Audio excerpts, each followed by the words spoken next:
Boa noite a todos. Hoje é dia 25 de março de 2022. Estamos felizes, né, que vocês tenham aparecido para mais este estudo. Estamos fazendo um estudo de um livrinho, né, livrinho 1844, do Clifford Goldstein. E sempre lembrando, você que nos acompanha pelo YouTube, na descrição do vídeo, nós temos ali o nosso e-mail, você pode entrar em contato conosco, caso queira outros materiais, se é a primeira vez que você está tendo contato, né, com essa mensagem, você pode nos mandar uma mensagem que nós vamos te dar todo o apoio. Se você quiser fazer parte aqui conosco dos estudos de forma online, também você é bem-vindo. Bem, como sempre fazemos, né, vamos levar a Deus uma prece. Oremos então. Senhor nosso Deus, muito obrigado porque em boas condições nós nos reunimos, ainda que virtualmente, para estudarmos a Tua palavra. Que possamos entender, ó Pai, essa mensagem, que o Senhor nos perdoe e que essa mensagem, ó Pai, seja levada a todo mundo em nossa geração. Em nome de Jesus, amém.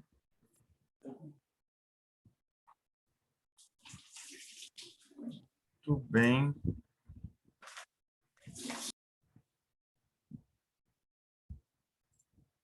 Paulo César, seja bem-vindo, tá? Nós vamos iniciar agora. Renato, enfim, todos que aí chegaram, vamos iniciar o nosso estudo. Bem, antes de iniciarmos o nosso estudo propriamente dito, quero fazer um convite a todos aí para que compareçam amanhã no aprofundamento desse estudo de hoje, tá? O aprofundamento será com o pastor Sérgio Monteiro, né? Ele vai tirar dúvidas aí sobre as principais profecias messiânicas, sobretudo a profecia das 70 semanas, né, que vamos estudar hoje.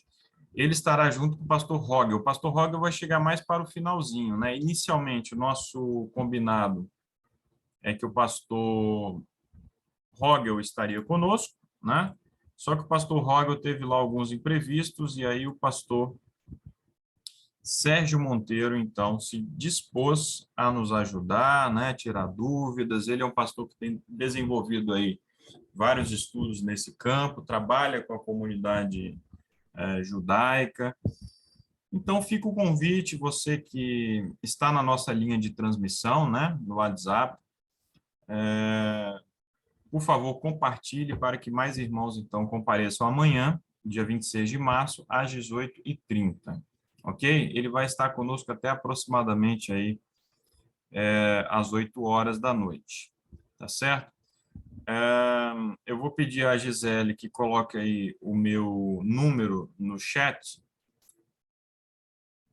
Caso você, né, caso haja aí alguém, né, que ainda não esteja na nossa linha de transmissão, então basta me mandar uma mensagem para que você receba os convites, os links, né, inclusive esse link do estudo de amanhã, tá certo?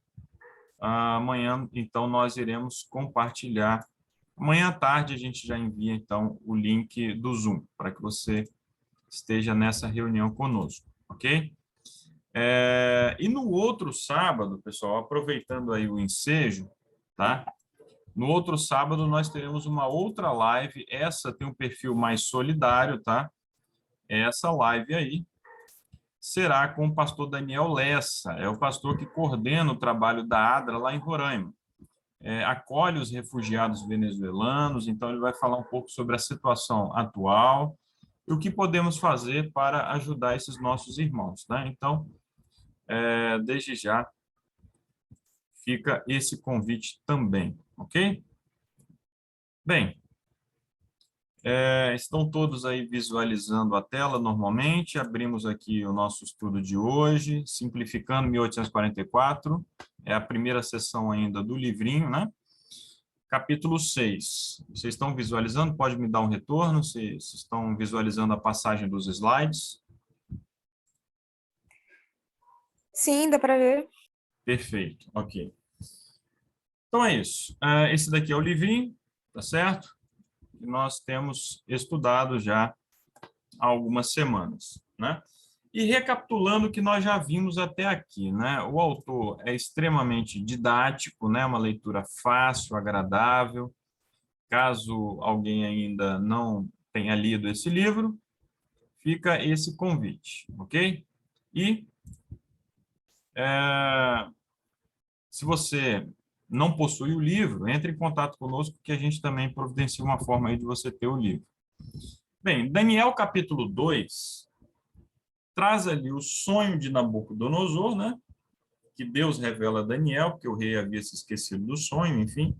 E há uma explicação completa do sonho, né? Cada parte ali da estátua do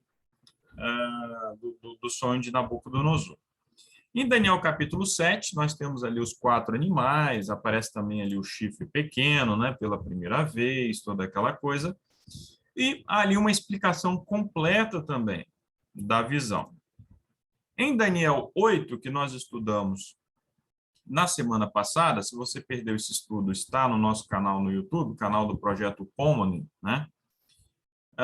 Daniel 8, temos ali uma visão, né, do carneiro e do bode, e uma explicação parcial. Então, veja que coisa interessante. A explicação não é completa. Quem se lembra da parte que não é explicada, né? Qual é a parte da visão de Daniel 8 que não é explicada no capítulo 8? Quem se lembra?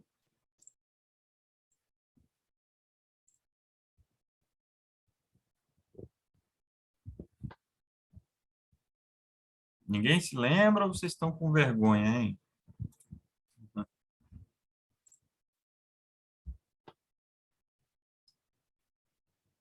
Tá, eu imagino então que vocês se esqueceram, né? Ninguém respondeu. Pode responder no chat também, se você estiver envergonhado, tá?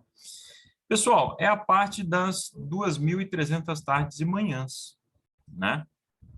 Essa parte não é explicada no capítulo 8. Daniel 9, temos apenas uma explicação, que é justamente dessa parte ali de Daniel 8, que é explicado em Daniel 9. Não há sonho, não há visão no capítulo 9 de Daniel, ok? Bem, o capítulo 9 começa ali com uma oração, né? O profeta Daniel vai orar, vai pedir perdão pelos pecados do povo, né? É uma oração muito marcante.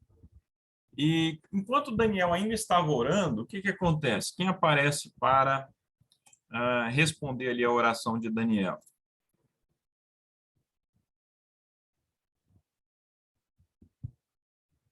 Quem aparece? O anjo. O anjo. Anjo Gabriel, né?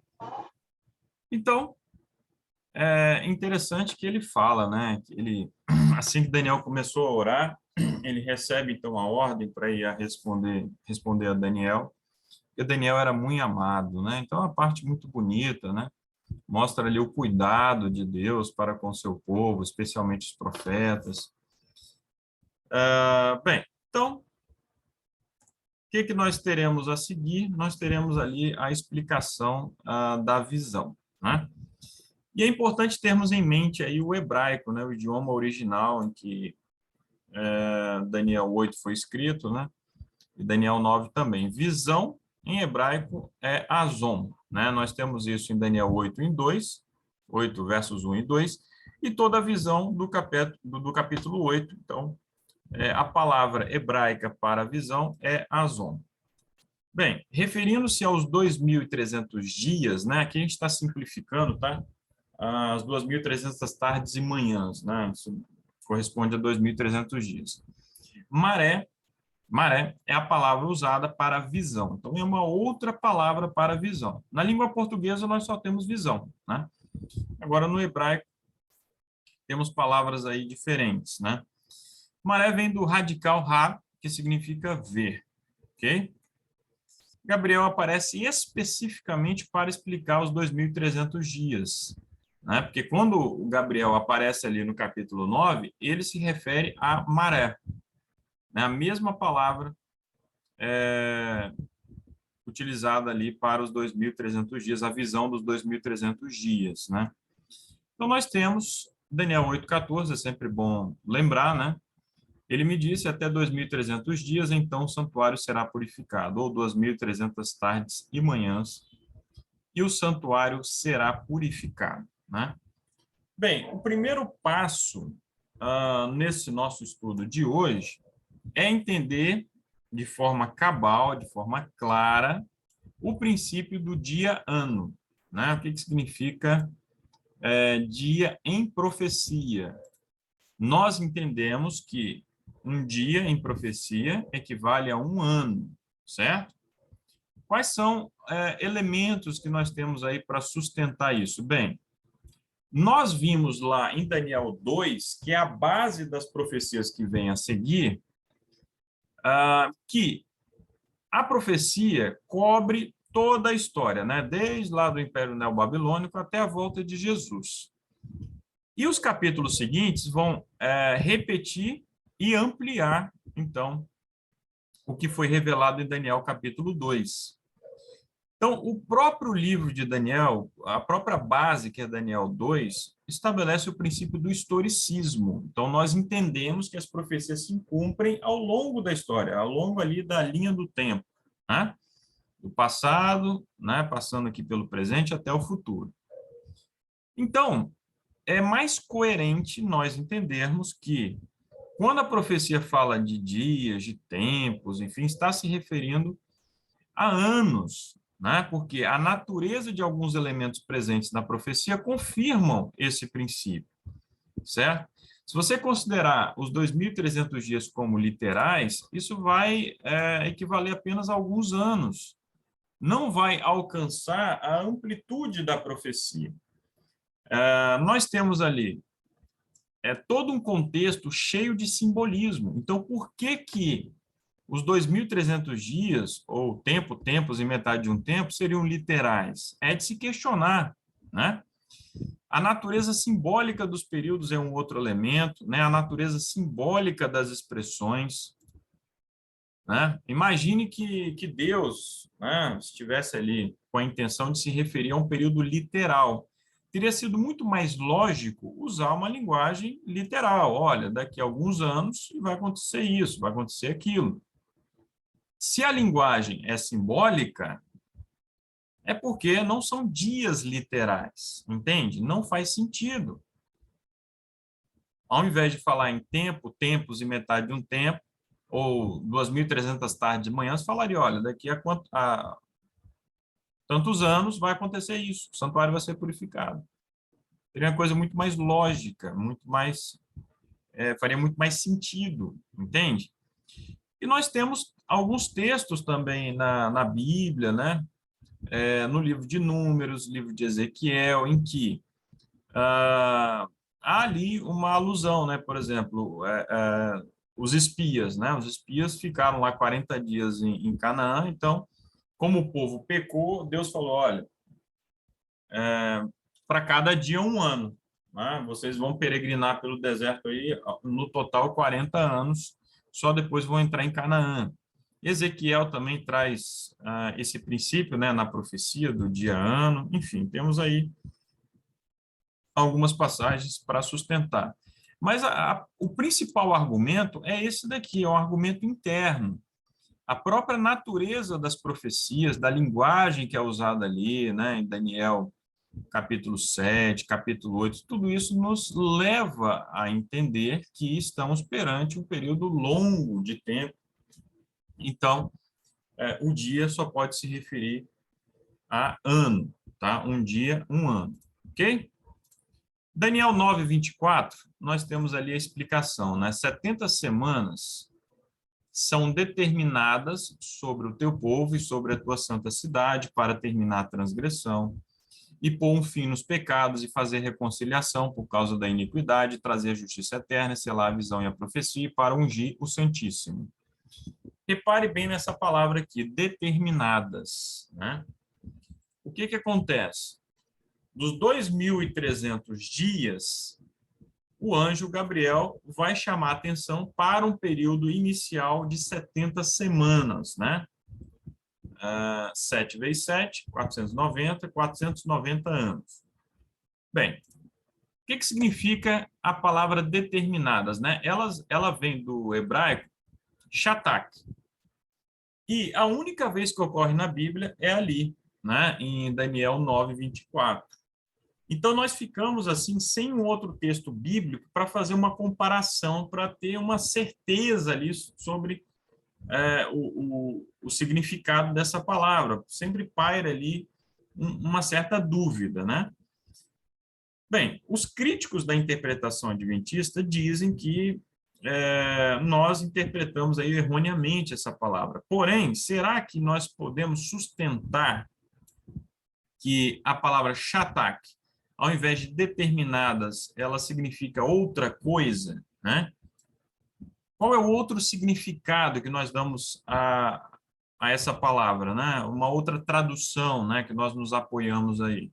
Quem se lembra? Shatak, ali em Daniel 9, 24. Ao invés de determinadas, nós entendemos que o sentido literal é qual?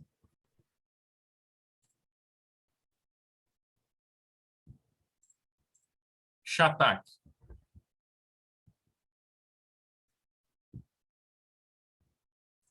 A resposta está aqui, tá, pessoal? Cortar. 70 semanas estão cortadas, um corte.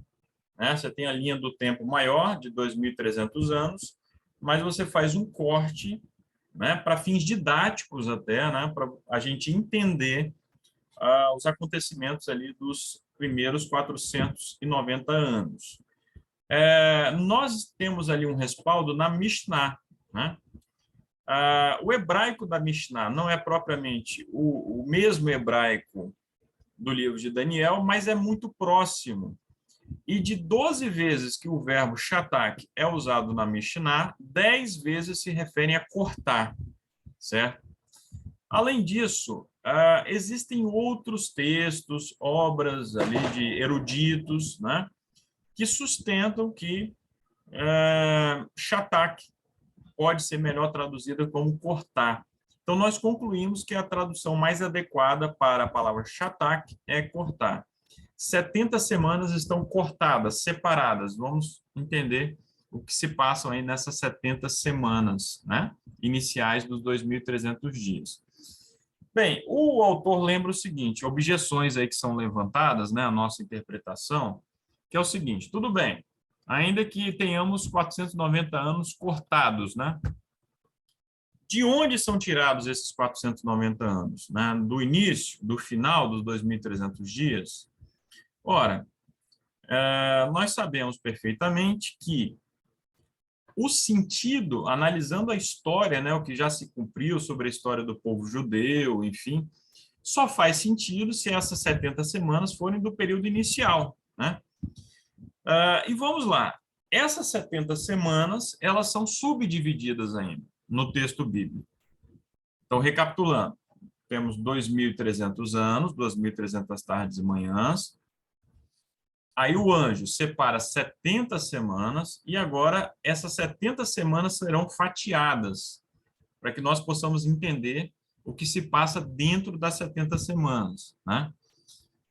O anjo diz assim, ó, saiba e entenda que a partir da promulgação do decreto que manda restaurar e reconstruir Jerusalém, até que o ungido príncipe venha, haverá 7 semanas e 62 semanas. Então, veja, são separadas ali, né? 7 semanas de 62 semanas.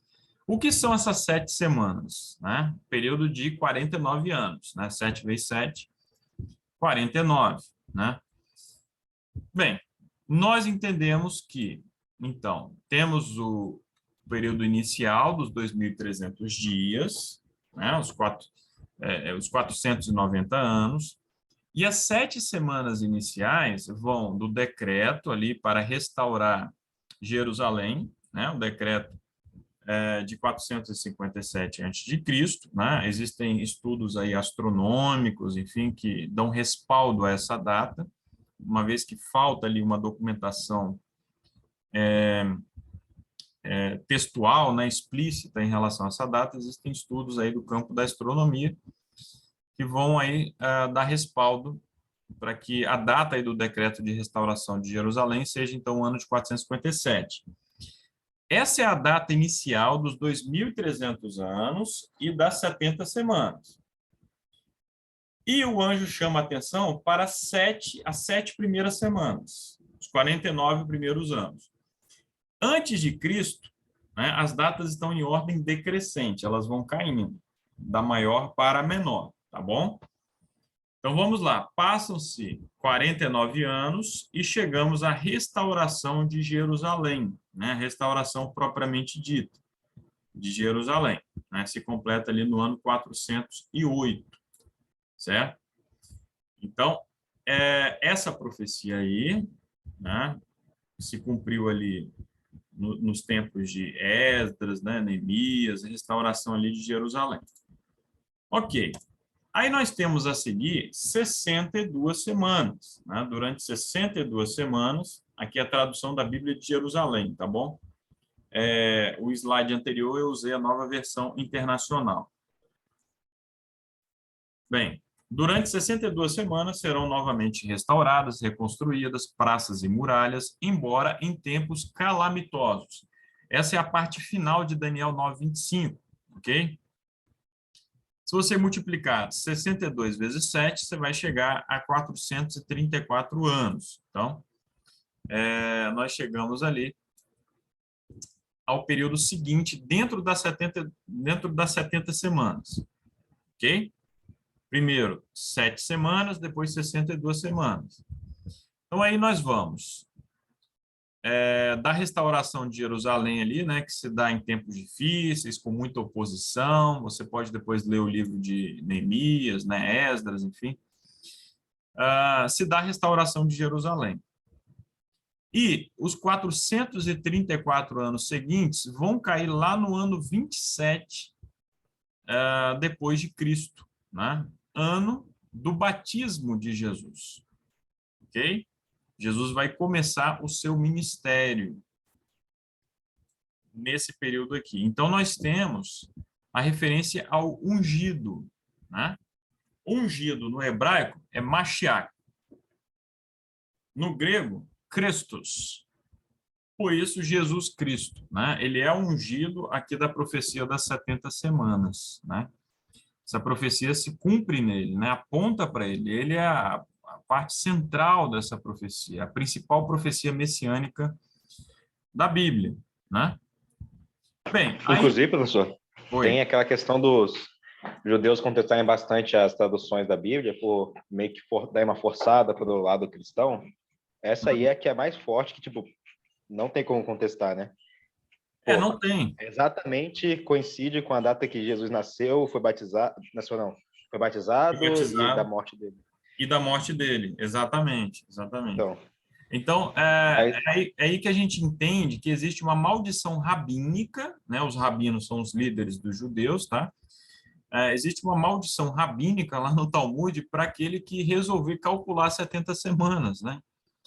Que realmente ela é incontestável, né? Aponta ali Especialmente as 70 semanas ou todas as profecias? 70 semanas. 70 semanas. Só 70? Caraca.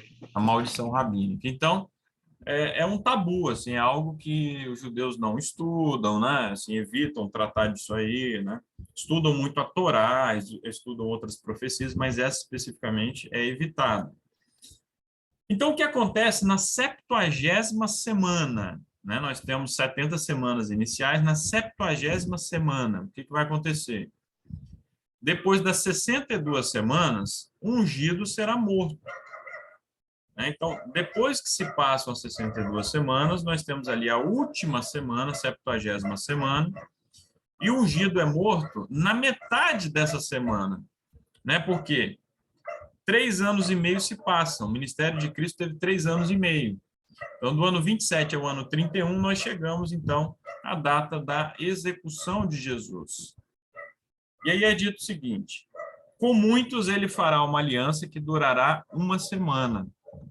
No meio da semana, ele dará fim ao sacrifício e à oferta.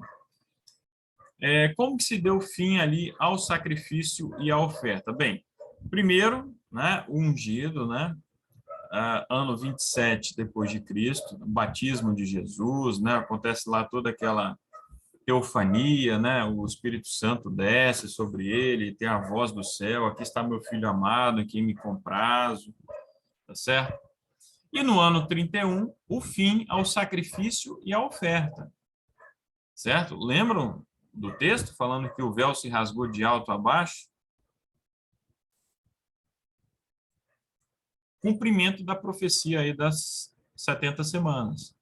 Ele dará fim ao sacrifício e à oferta, ou seja, dali para frente, o sistema de sacrifícios no templo já não fazia o menor sentido, né? Porque Cristo foi a oferta perfeita.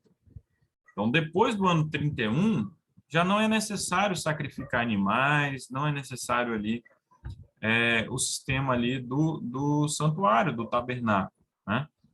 Se os judeus tivessem visto Cristo como Messias de fato, né, como ele é, eles teriam cessado ali, né? Teriam interrompido, parado ali definitivamente com o sistema de sacrifícios, né? Porque Cristo dá fim ao sacrifício e à oferta no ano 31, ok? E aí, no ano 34, finalizando as 70 semanas, né? Esse período inicial de 490 anos, nós temos aliança feita com muitos, né? O que que vai acontecer?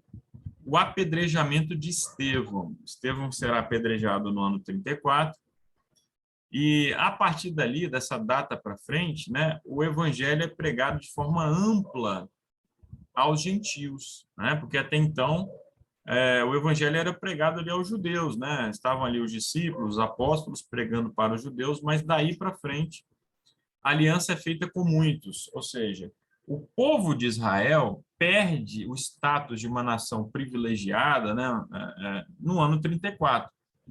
Não diga que Israel é rejeitado, né, porque Deus não rejeita os seus filhos, ok? Como alguns dizem. O que acontece é que no ano 34, a aliança é feita com muitos, né? A aliança que até então era com o povo judeu, né?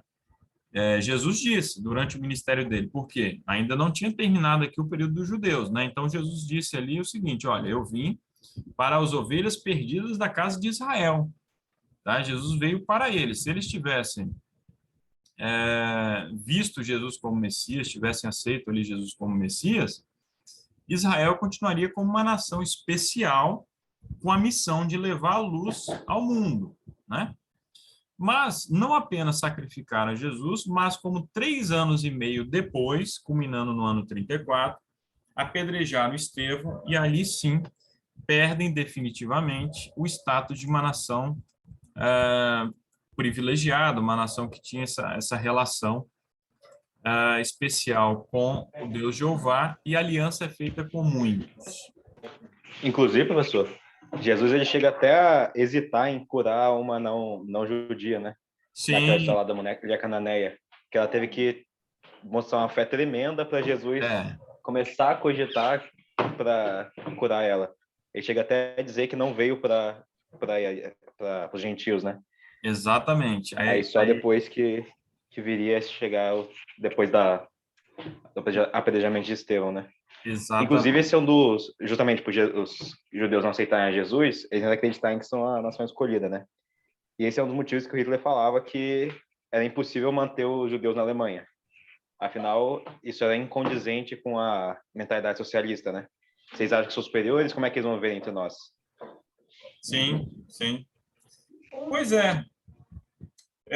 Então, do ano 34 para frente, a aliança é feita com muitos, né?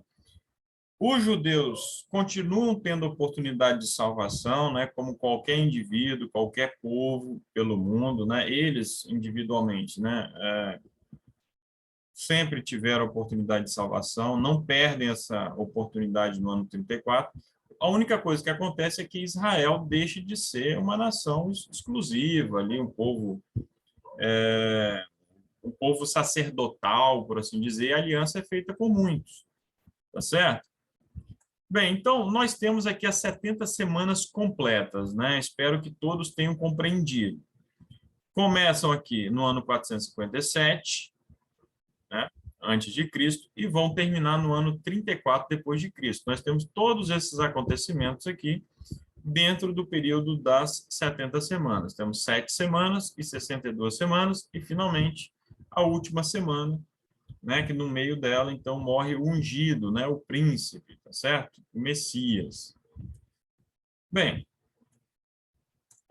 mas nós temos aí o período maior das 2.300 tardes e manhãs, os 2.300 dias, né? As 70 semanas constituem a parte inicial apenas, certo? Dali para frente, há 1.810 anos até a purificação do santuário. Isso vai dar lá no ano de 1844, purificação do santuário.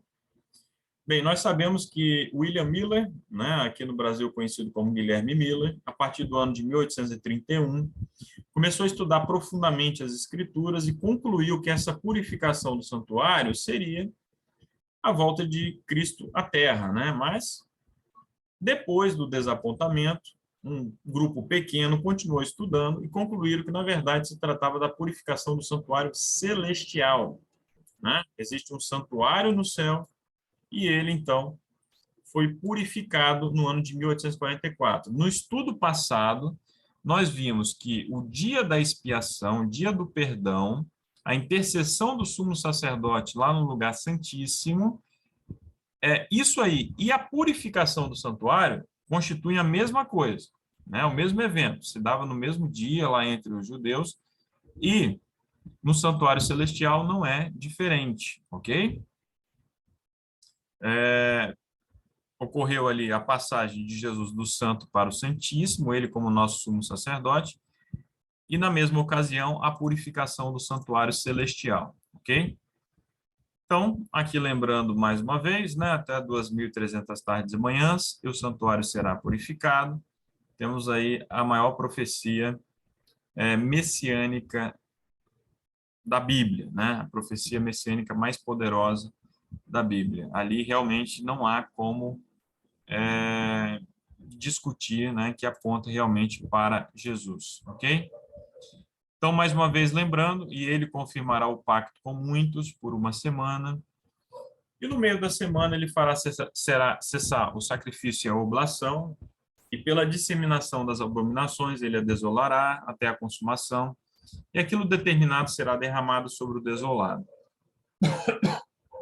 Professor, Oi. Depois que do movimento adventista lá, de 1854, quando foi surgir a igreja adventista, o Guilherme Miller voltou a participar ou não? Não, o Guilherme Miller nunca se uniu à igreja adventista, né? Ele era um batista. O movimento milerita era um movimento interdenominacional, pessoas de várias denominações, e como você bem falou, a Igreja Adventista do Sétimo Dia só surge depois, né? Ela é organizada mesmo em 1863, né? Perfeito? Aqui, aqueles que estão familiarizados com a história do movimento milerita, né, já identificaram aqui nessa ilustração, o momento que Iran Edson, no milharal, ele tem uma visão ali de Cristo no santuário, perante a Arca do Concerto, né? Bem, então, com base nisso tudo que nós vimos aqui até o momento, pessoal. Henrique, o microfone ficou aberto aí. Desculpa. Ok. Se quiser participar de novo, pode abrir o microfone, tá? Sempre bem-vindo. Nós concluímos até aqui que 1844 vem após a cruz, né? Posterior, vem após 1798, ou seja, essa purificação do santuário, né? E vem antes da segunda vinda de Cristo, ok? Então, nós temos aí o juízo pré-advento, né? Ele antecede a vinda de Cristo. Então, o ano de 1844 se encaixa em nosso critério para o juízo, certo? Por quê? Vem depois de 1798, que, como nós vimos nos estudos passados, é o início do tempo do fim, né? Quando terminam lá os 1.260 anos de supremacia papal, o ano de 1798, E 1844 vem depois desse período, então está dentro do tempo do fim. E antecede a volta de Jesus. Então, se encaixa aí em nosso critério para o juízo. E nos capítulos seguintes nós vamos seguir aí aprofundando, vendo um pouco mais sobre, então, essa data de 1844. Ok? Pessoal, dúvidas?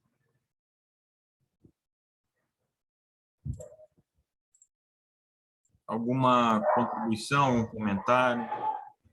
Professor, eu tenho uma dúvida aqui, só que eu acho que não tem tanto a ver diretamente com o estudo de hoje, mas tem a ver com o tema aí.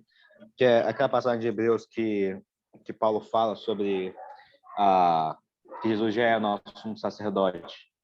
Qual que é Sim. a objeção adventista para esse texto? Só vou achar aqui para ler para vocês. Calma aí.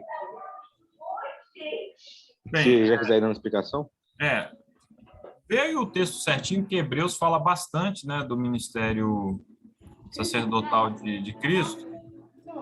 E, bem, se é o texto que eu estou, se é o texto que eu estou pensando, é um texto que nós citamos logo no primeiro estudo, no segundo estudo. Segundo Acho que não capítulo. estava. Segundo capítulo dessa série, né? Eu acho que nós citamos aqui.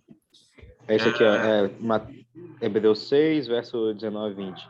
Temos a esperança como âncora da alma, firme e segura, a qual adentra o santuário interior, por trás do véu, onde Jesus, que nos precedeu, entrou no nosso lugar, tornando-se sumo sacerdote para sempre, segundo a ordem de Melquisedeque.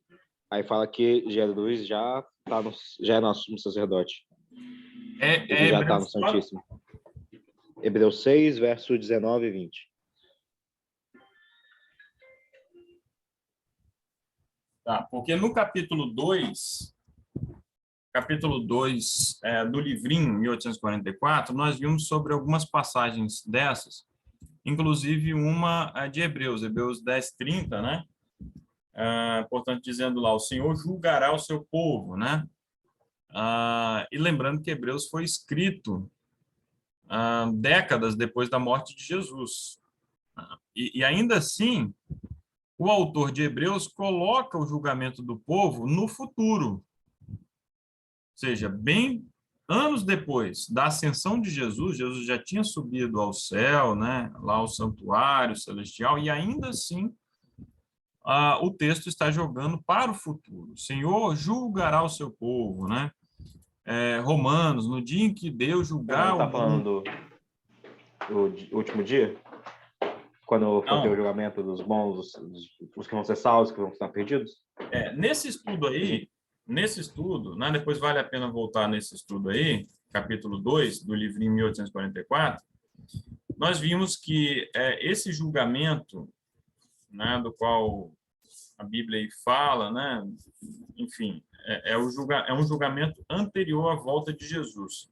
Né? Tem sim o juízo do momento lá da volta de Jesus e depois do milênio, que é o juízo executivo, tá? Mas nós temos o juízo pré-advento, que é a fase inicial, uma fase anterior. Bem, Hebreus, a passagem que você falou, Hebreus 6. Repita aí o verso, por gentileza, Hebreus 6. Verso 19 e 20, os dois últimos.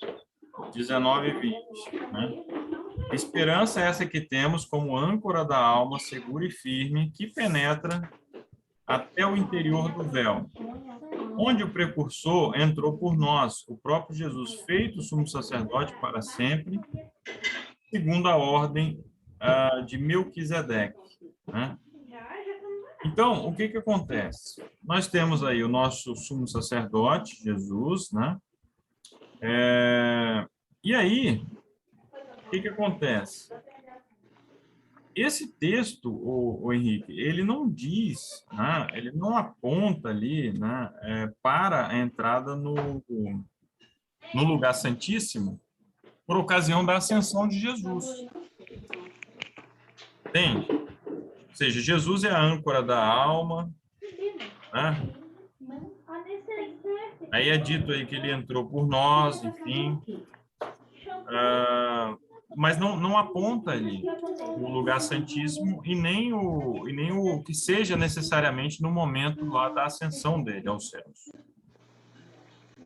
Um outro texto Está dizendo que ele está por trás do véu e que está dizendo que é tornando-se um sacerdote. Ou seja, ele já subiu aos céus e já se tornou um sumo sacerdote. Ele é sumo sacerdote, mas olha só, não é apontado aí necessariamente o momento, né?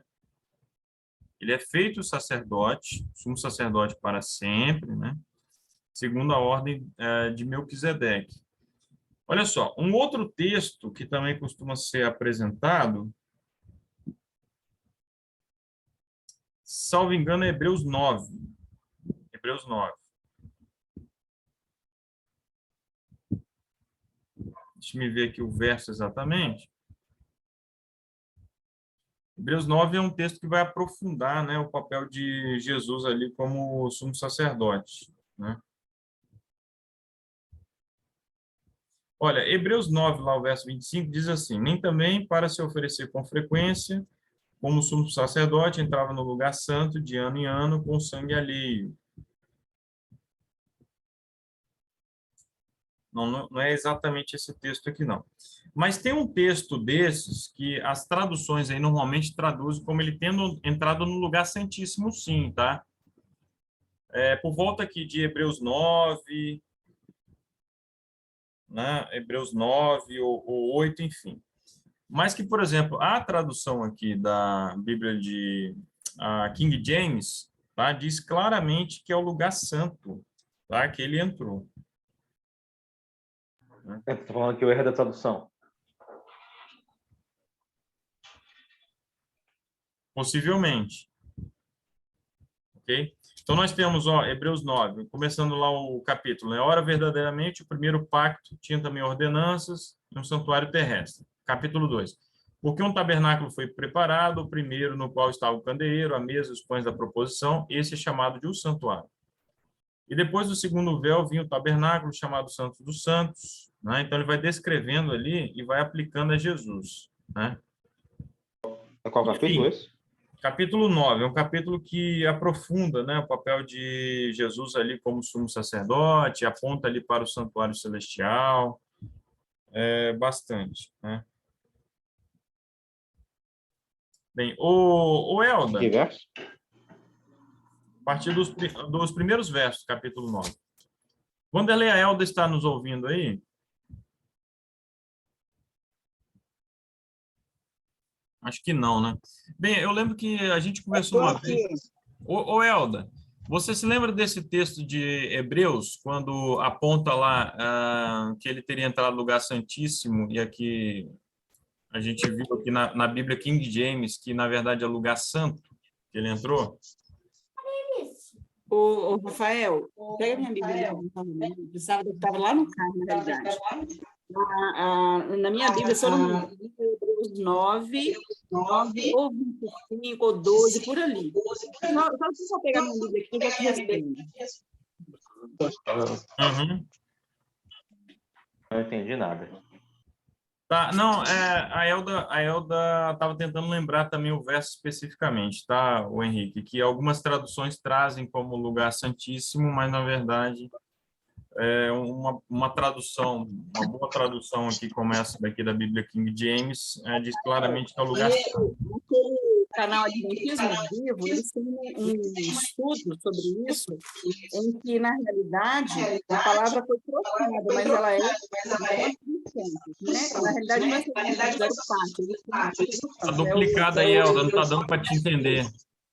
Tem que desligar um... Cadê? Eu não sei porque está duplicado aí.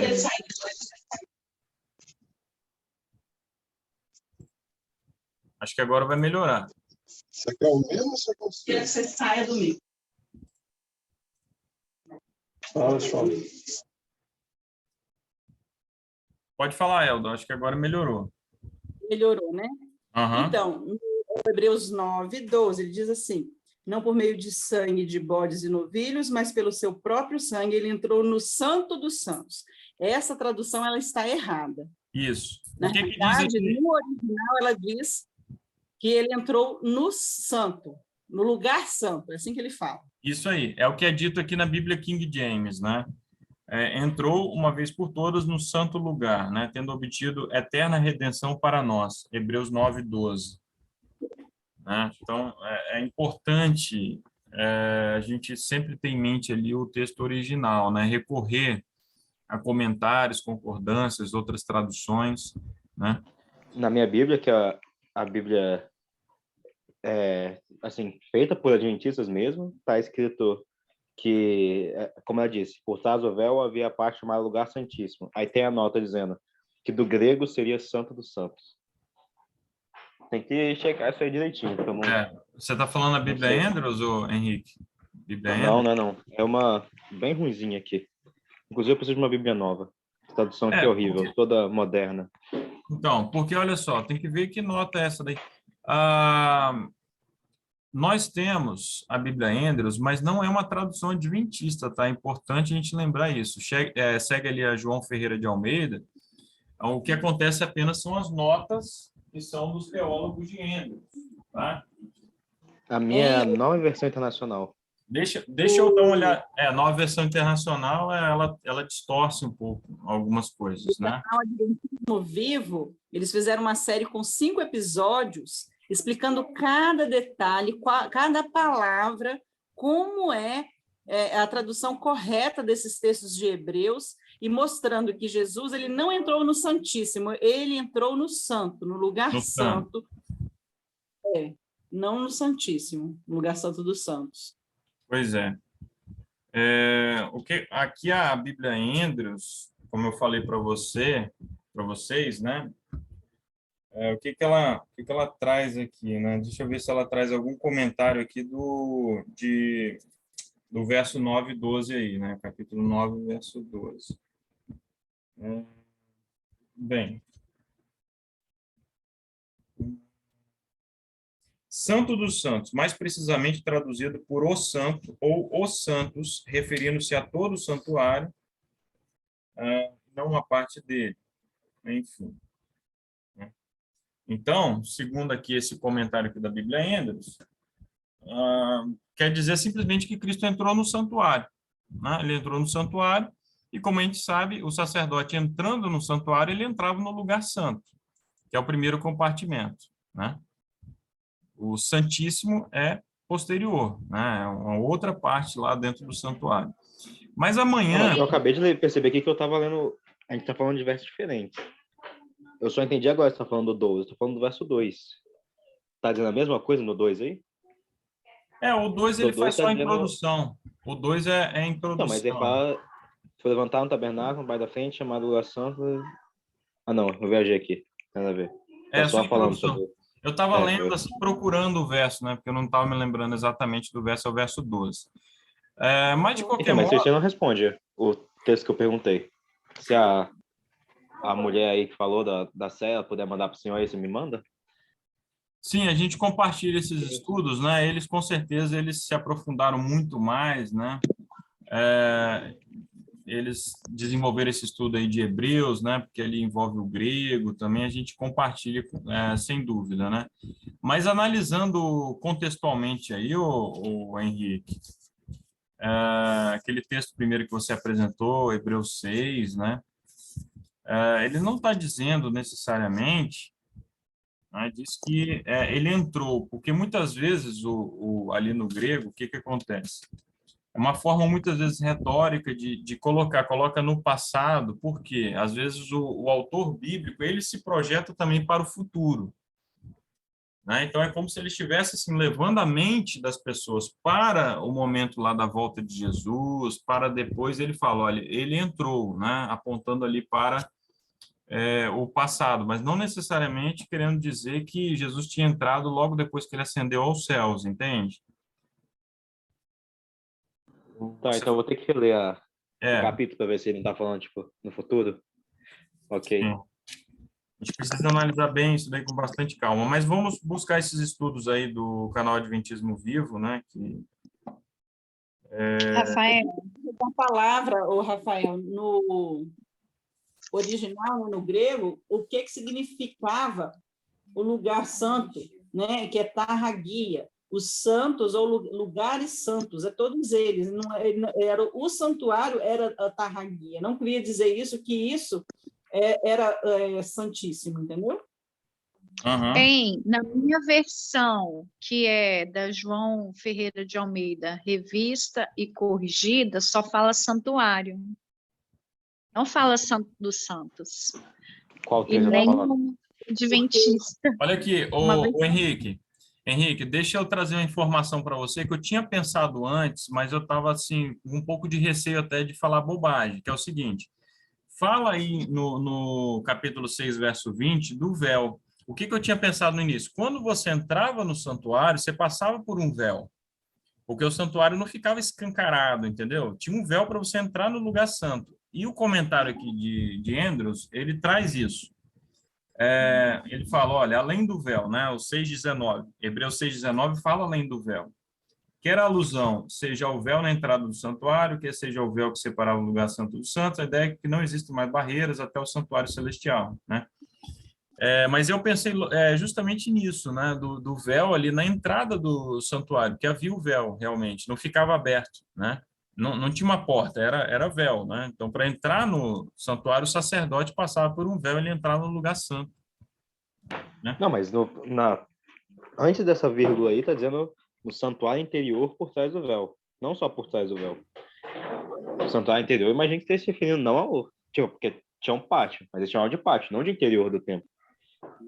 Tipo, tem a parte pátio, a parte de santuário, a parte santíssimo. Uhum. Aí tô falando do santuário interior, faz mais sentido ser a parte mais profunda do templo, não? E não ser só por trás do véu Existe do santuário exterior. véu catapetasma. Esse véu catapetasma, ele é realmente essa cortina que separa o santo do lugar santíssimo. Eu estou lendo o comentário bíblico adventista para dar essa resposta, tá? Né? É 171, volume 7. E existia. Jesus ele faz uma inauguração desse lugar santíssimo, né? Com a ascensão dele no céu, não sei se vocês lembram que quando ele ressuscita, ele fala para a mãe dele, não me toque porque ainda não fui ao Pai. Então, ele vai ao céu e faz, sim, uma inauguração do santuário celestial. Então, ele retorna para a terra e fica por mais 40 dias antes da ascensão dele. Então, a primeira vez, ele vai mesmo. Então, há essa entrada de Jesus ali. Agora, em relação a Hebreus 9, 12, que a gente estava lendo, esse 12 não quer dizer que hoje ele ministra, mas naquela época ainda não ministrava no Santo dos Santos. Ele só passou a ministrar ali em 1844. Sim, bem lembrado também.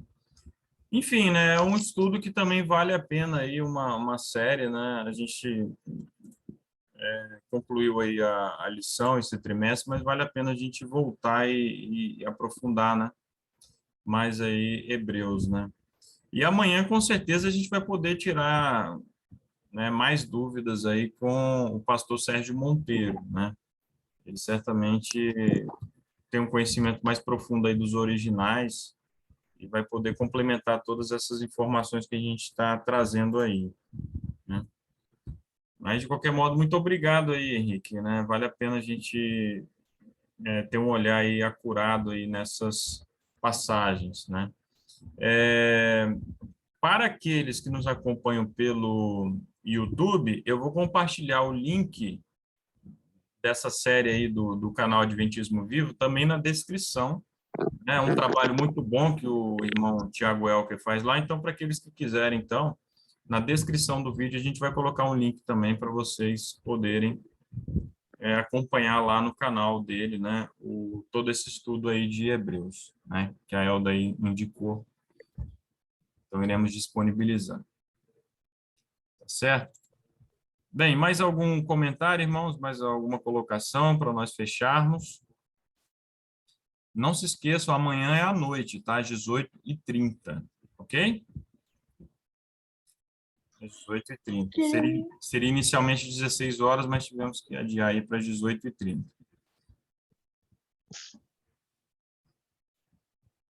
É tudo, então? Bem, vamos concluir, então, com uma palavra de oração, né?